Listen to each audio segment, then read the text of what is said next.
Hello friends. Shashi Agarwal channel के अंदर मैं डॉक्टर शशि अग्रवाल आप सबका स्वागत करती हूँ। आशा करती हूँ कि आप लोग जो है स्वस्थ हैं।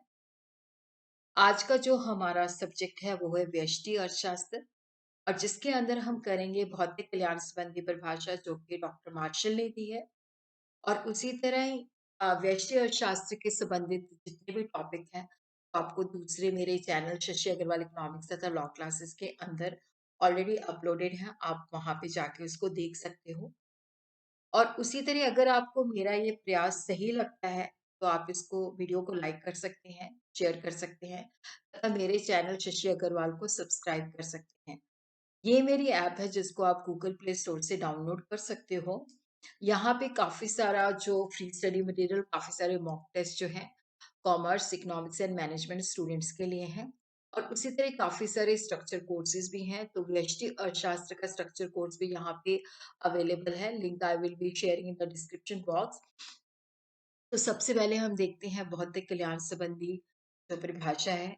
नव परंपरावादी अर्थशास्त्र जैसे कि डॉक्टर मार्शल, जेएस मिल, कैनन, बैवरिज, जैसे हमने एडम स्मिथ की डेफिनेशन की थी तो वहां पे धन को जो था मुख्य स्थान दिया गया था और मनुष्य को गौण स्थान दिया गया था। और जब हम भौतिक कल्याण संबंधी परिभाषा पढ़ते हैं तो वहां पे धन के स्थान पर मनुष्य को महत्वता दी है। धन के स्थान पर मनुष्य के उन कार्यों को अध्ययन किया जाता है जिससे क्या होता है कि वो कल्याण को बढ़ाने वाली भौतिक वस्तुओं को प्राप्त करने के लिए करते हैं। तो यहाँ पे हम मनुष्य की वो सारी एक्टिविटीज को स्टडी करते हैं जहाँ पे वो भौतिक वस्तुओं की प्राप्ति के लिए कल्याण को बढ़ाने वाली एक्टिविटीज, क्रियाएं करते हैं। भौतिक वस्तुएं वो होती हैं जिन्हें हम देख सकते हैं, छू सकते हैं, जैसे कपड़ा है, फर्नीचर है और अनाज है इत्यादि। अभौतिक वस्तुएं होती है जिनको हम छू नहीं सकते, जिनको हम देख नहीं सकते, जैसे डॉक्टर की सेवाएं हैं, टीचर की सेवाएं हैं। तो भौतिक कल्याण संबंधी परिभाषा जो कि डॉक्टर मार्शल ने दी है, अर्थशास्त्र जीवन के जो साधारण व्यवसाय का मतलब है कि किस तरह से व्यक्ति जो है धन को कमाता है और किस तरह से वो खर्च करता है। तो अर्थशास्त्र के साधारण व्यवसाय के संबंध में मानव जाति का अध्ययन है, तो ये मानव जाति का अध्ययन करता है। ये व्यक्तिगत तथा सामाजिक कार्यों की इस बात का अध्ययन करता है और जिसका सीधा संबंध जो होता है कल्याण प्रदान करने वाले भौतिक पदार्थों की प्राप्ति तथा उनका उपयोग करने से है। कि किस तरह से हम भौतिक पदार्थों को प्राप्त करते हैं और किस तरह से उनका उपयोग करते हैं ताकि कल्याण हमें मिले। Economics is a study of mankind in the ordinary business of life. It examines that part of individual and social action which is closely connected with the attainment and with the use of material well requisites of well-being. Pension के मुताबिक अर्थशास्त्र भौतिक कल्याण का विज्ञान है। Economics is the science of material welfare.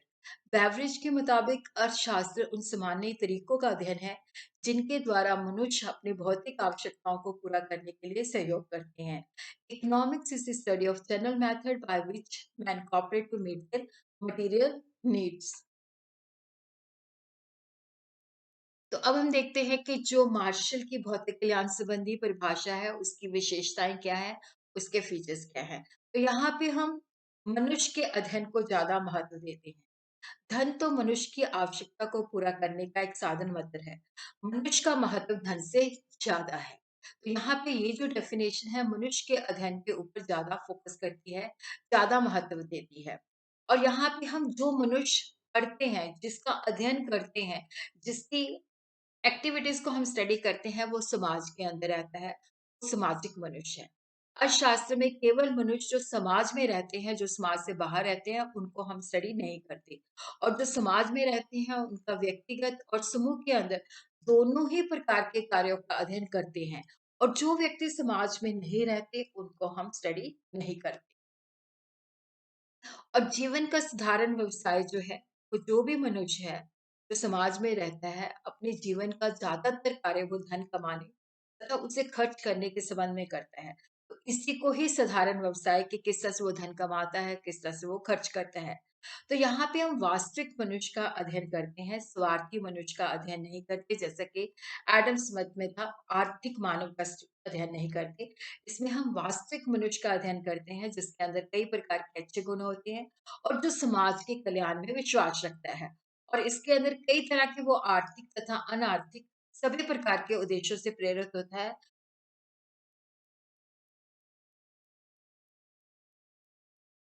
और भौतिक वस्तुएँ। अर्थशास्त्र के अंदर मनुष्य के भौतिक वस्तु से संबंधित कार्यों का अध्ययन करते हैं। भौतिक वस्तुएँ होती हैं जिनको हम टच कर सकते हैं, छू सकते हैं, जिनको हम देख सकते हैं और जो अभौतिक वस्तुएँ होती हैं उसको हम स्टडी नहीं कर सकते। अर्थशास्त्र के अंदर हम केवल उन्हीं भौतिक साधनों का अध्ययन करते हैं जिससे मनुष्य के कल्याण के अंदर वृद्धि होती है। अर्थशास्त्र विज्ञान तथा कला दोनों ही।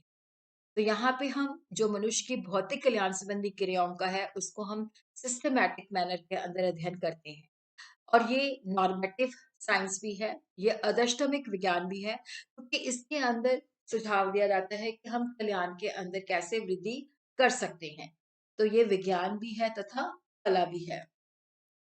श्रेणी विभाजक मनुष्य के आर्थिक कार्यों को 2 भागों में विभाजित किया है, साधारण, असाधारण, कल्याण, अकल्याण, भौतिक, अभौतिक, सामाजिक, मानवीय। और यहाँ पे हम साधारण, कल्याण, भौतिक, सामाजिक चीज़ों का जो है अध्ययन करते हैं। और यहाँ पे मुद्रा जो है, जब हमने आर्थिक कल्याण को प्रत्यक्ष या अप्रत्यक्ष रूप से मापना है, तो वहाँ पे हम मुद्रा को एज़ ए मापक यूज़ करते हैं।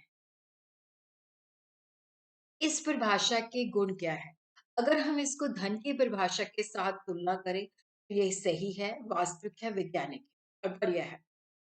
क्योंकि वहाँ पे एडम स्मिथ का जो तो धन का शास्त्र था, ये मानव कल्याण का शास्त्र बनाने की परिभाषा है। इस परिभाषा के मुताबिक अर्थशास्त्र में केवल धन को महत्व नहीं दिया जाता, बल्कि मनुष्य के कल्याण का भी अध्ययन किया जाता है।